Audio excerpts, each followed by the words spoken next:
A third surgery for a local deputy shot in the line of duty. Coming up, we'll tell you about his condition.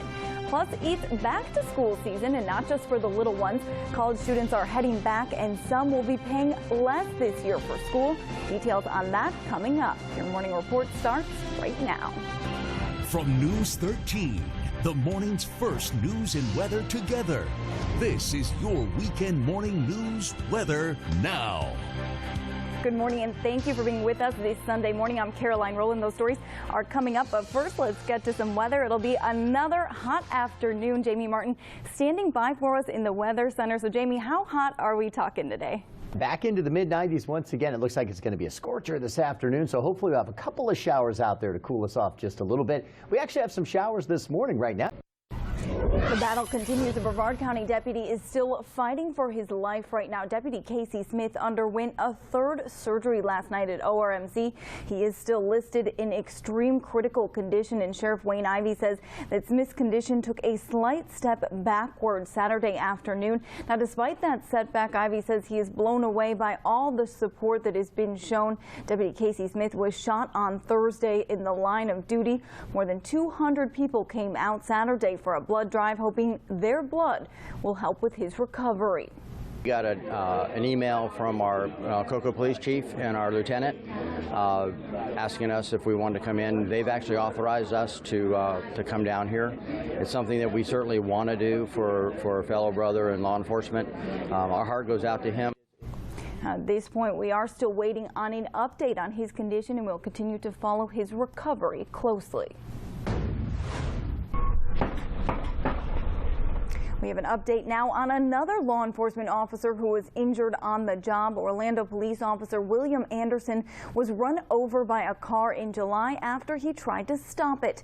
2 teenagers were arrested and they were charged as adults. Now today, Anderson is doing much better. Police held a poker run fundraiser for Anderson and his family. The department posted this new picture of him on Facebook along with his family and his new therapy dog.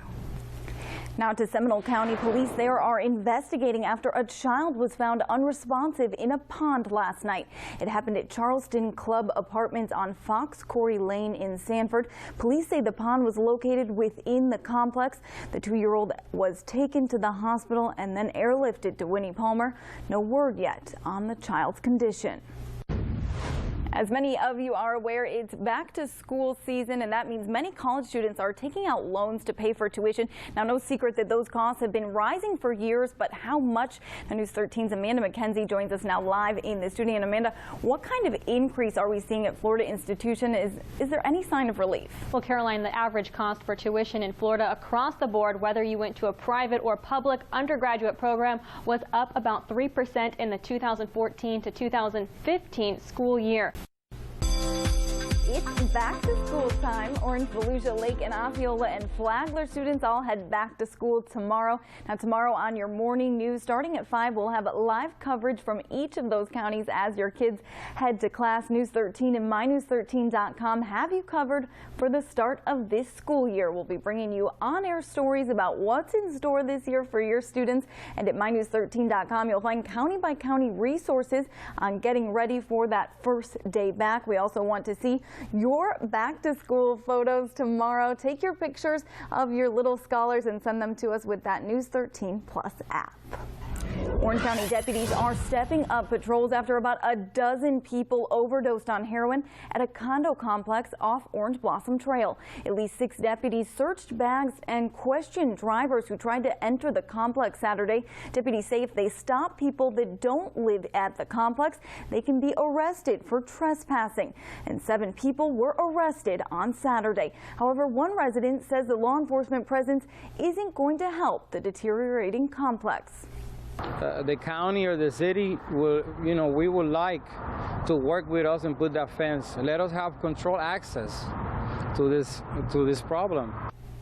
At least 6 deputies will patrol the complex around the clock until further notice. In addition, a mobile intervention team will be on site at Blossom Park this week. An alleged murder-for-hire plot is busted in New Smyrna Beach.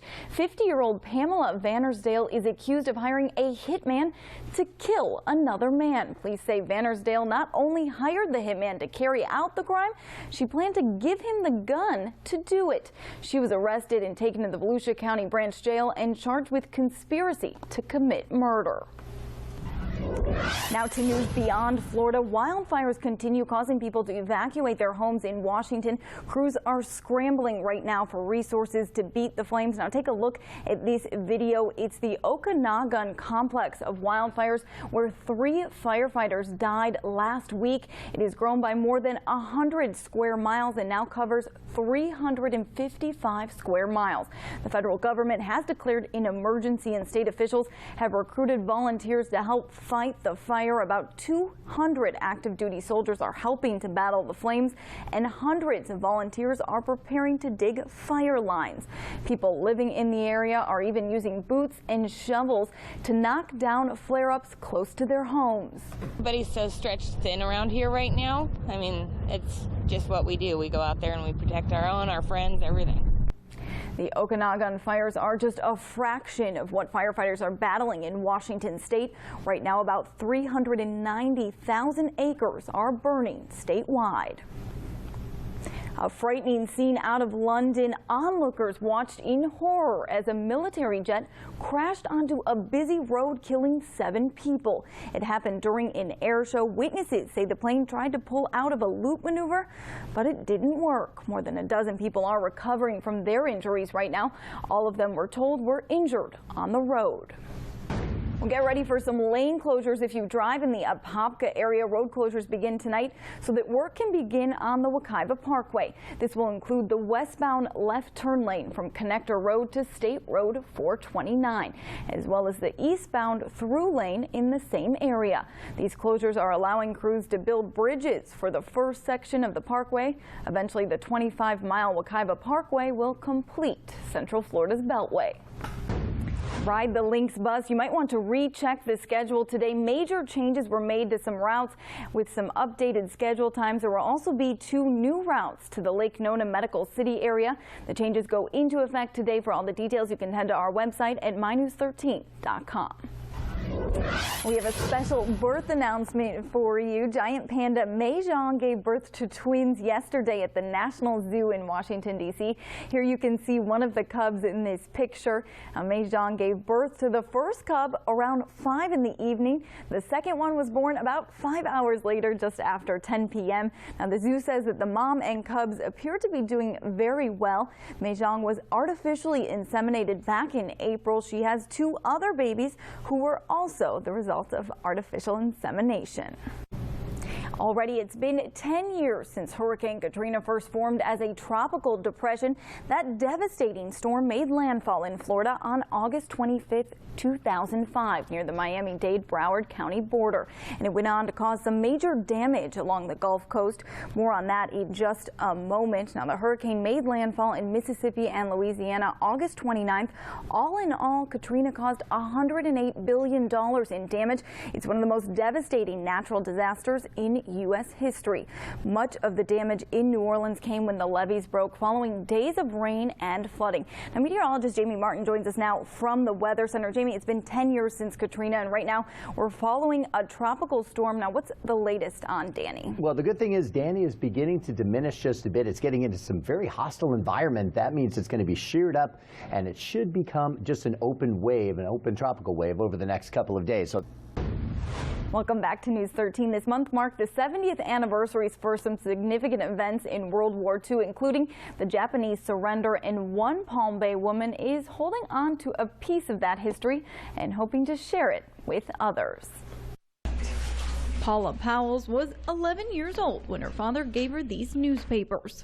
We had to do a story on World War II, American history, and my dad, who was in the Army, during the Second World War, saved these. At the time, Powell said she had no idea how significant the papers would be. I don't know why I saved them at that age, but I'm glad I did. The events all surrounding World War II are marking a 70th anniversary this year, when the Germans surrendered, when the Japanese surrendered, and when the Allies declared victory in Europe. It just brings back a part of the world that was so different. These days, Paula has to handle the papers with extra care to make sure they stay intact. She's hoping to share them with others to preserve a part of history she says needs to be remembered. If you don't save some of this stuff, it's gone forever. And Powell says she is not a newspaper hoarder, that these papers and the papers from the day JFK died are the only ones that she has saved. Whether the sound of a burger bash excites you or events themed around the 1980s, lots of fun stuff to put in your planner on this Sunday. News 13's Allison Walker joins us right now with this On the Town calendar. Sunday fun day it is. Here is your On the Town calendar. Yeah, today it's Burger Bash 2015. Orlando's top restaurants are battling it out for the title of Orlando's best burger. This is happening at Johnny's Fill-In Station today from 2 to 5. Tickets start at $30. Looking ahead to next weekend, it's 80s in the Park. You can listen to a bunch of 80s bands and play 80s games as well. It's all happening at the Melbourne Auditorium, and 3-day general admission tickets are $49. And speaking of the 80s, it's almost prom season again. Yeah, prom for adults, though. Mel's Bad Girls Club is putting on its 9th annual prom charity event at the Orchid Garden in downtown Orlando next Saturday. Now, for this year's Totally 80s themed prom event, they'll have a live DJ, a band, magic, dancing, silent auction as well. Tickets are $30 in advance. Friday is the Windermere Food Truck Roundup. The event is held on Brick Main Street in front of Town Hall. Trucks are open for business from 5 until 9:30 p.m. and this happens, just so you know, every 4th Friday. And finally, we are less than 1 month out to Halloween Horror Nights 25 at Universal Studios Florida. Now, we know the themes of nearly half of the haunted mazes, and there will be a record 9 this year, including 5 scare zones and 2 shows. Now, the latest details are in the On the Town section of mynews13.com. This is your Sunday On the Town calendar. I'm Allison Walker. Meanwhile, it was a huge week for Disney fans during the D23 Expo. Disney confirmed a new Star Wars land, Toy Story Land, and much more. For Allison Walker's unedited interview with our partners at Orlando Attractions Magazines who were at the Expo, just go to On the Town section of our website, mynews13.com. We have a special birth announcement for you. Giant panda Mei Zhang gave birth to twins yesterday at the National Zoo in Washington, D.C. Here you can see one of the cubs in this picture. Mei Zhang gave birth to the first cub around 5 in the evening. The second one was born about 5 hours later, just after 10 p.m. Now, the zoo says that the mom and cubs appear to be doing very well. Mei Zhang was artificially inseminated back in April. She has 2 other babies who were also the result of artificial insemination. Season, and not just for the little scholars. College students are heading back too, and some will be paying less this year for school. Details on that coming up. Plus, tow trucks lined the streets of Volusia County in a unique way to say goodbye to a woman whose death is under investigation. More on that coming up. Your morning report continues right now. From News 13, the morning's first news and weather together. This is your weekend morning news weather now. Thank you for joining us early this Sunday morning. Those stories are coming up, but first, if you're heading outside today, you better have your sunscreen ready, of course, as always. And Jamie Martin standing by right now in the Weather Center. Jamie, what's it look like today? Well, it looks like a lot of sunshine, especially this morning and into the early afternoon. So again, definitely need the sunscreen heading out the door now by